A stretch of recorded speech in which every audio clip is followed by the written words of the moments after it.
آپ جنات کی دنیا کے رازدان ہیں، شاہد ہیں، مشاہدہ کیا آپ نے، کتاب لکھی جنات کا غلام، اور پچھلے 2 دہائیوں سے اس کے ہزاروں ایڈیشن شائع ہو چکے ہیں۔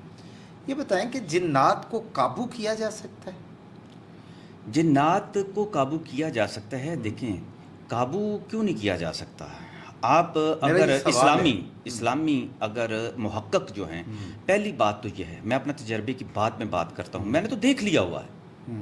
میں نے جو دیکھا ہے وہ جو اور طرح سے دیکھا ہے کہ جس طرح آپ بیٹھے ہیں یا جس طرح میں بیٹھا ہوں یا ہمارے آس پاس جتنے شاہ صاحب بیٹھے ہیں، تو اس روپ میں دیکھا ہے، تب مجھے پتا چلا یہ جنات ہیں، کسی کے کہنے پر نہیں بات یہ، ٹھیک ہے۔ دوسری بات یہ ہے کہ اگر اسلامی محققین جو ہیں، آپ ان کی جو کتابیں ہیں، ہماری صدیوں پرانی جو کتابیں ہیں، آپ ان کا بھی مطالعہ کر لیں، آپ صحابہ کرام کے جو روایات ہیں آپ ان کا بھی مطالعہ کر لیں، اور اس سے بھی آگے چلے جائیں۔ حتمی بات جو ہے، قرآن مجید کے اندر جنات کے وجود کا ذکر ہے۔ نہیں میں میں اس طرف نہیں کی۔ نہیں میں اس طرف آنے لگا ہوں نا۔ جی چیز تو وہ قابو ہوتی ہے نا جو موجود ہو، جب آپ اچھا، تسلیم ہی نہیں کرتے اس کو، جب اچھا ایک نہیں، چیز کو مانتے ہی نہیں ہیں۔ جی بالکل ٹھیک۔ بات میں تو تسلیم تو اچھا، پہلے کریں گے، تسلیم تو کریں نا پہلے، شاہ صاحب، قابو تو بعد میں کرنا ہے۔ سوال آپ کا میں اپنا تھوڑا سا مزید واضح کرتا ہوں آپ پہ، کہ ایک ڈبیٹ عرصے سے ہم سنتے آ رہے ہیں کہ انسان اور جن، ان دونوں میں سے زیادہ پاورفل مخلوق کون سی ہے؟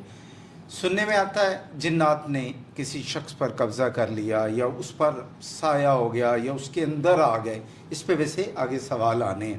اور دوسری طرف ہے کہ فلاں بندے نے جن جو ہیں وہ تسخیر کیے ہوئے ہیں، اس کے قابو میں ہیں، اور وہ ان سے کام لیتا ہے۔ یہ سوالات آگے چل کے آنے ہیں۔ یہاں میں صرف اتنی بات آپ سے پوچھ رہا ہوں کہ کوئی عامل، کوئی پیر، کوئی عمل کرنے والا آپ کی نظر میں ایسا ہے، یا کوئی ایسا پروسیس عمل ہے جس میں آپ انسان کے قابو میں کوئی جن آ جائے اور انسان اس کا آقا بن جائے، جن غلام ہو جائے؟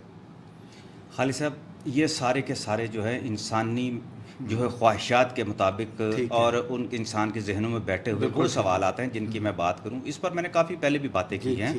پہلی تو بات یہ ہے کہ انسان جو ہے وہ جنات کو قابو کر سکتا ہے، مختصر جواب تو یہ ہے، لیکن علم کی بنیاد پر۔ اب علم جو وہ نوری علم ہے، قرآن کا جو اسلامی علوم ہے، ان کے ذریعے سے وہ عامل بنتا ہے تو جنات کو قابو کر لیتا ہے۔ دوسرا ہے کالا جادو ہے، عملیات کی راہ ہے جس میں چلے کاٹے جاتے ہیں، لمبے لمبے نچندی راتوں میں، قبرستانوں میں، قبر کے اندر، نہروں کے اندر، جوہڑوں کے اندر، گندگی کے اندر بیٹھ کے آپ جو بھی طریقے ہیں آپ کے مشرکانہ، اس کے ذریعے سے بھی یہ کر سکتے ہیں، کیونکہ علم بولتا ہے۔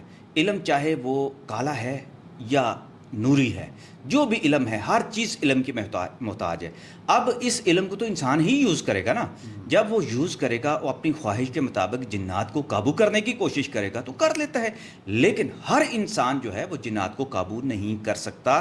زیادہ تر جو انسان ہے وہ اسی میں ہی یا تو اپنی ذہنی استعداد کھو بیٹھتے ہیں، خود کو برباد کر بیٹھتے ہیں، کئی تو جان سے گزر جاتے ہیں، کئیوں کے گھر تباہ ہو جاتے ہیں۔ یہ اتنی معمولی بات نہیں، یہ افسانے کی حد تک باتیں ٹھیک ہیں، لیکن ہزاروں لاکھوں کی تعداد میں جو ہے وہ جنات کو قابو کرنے والے لوگ موجود ہیں۔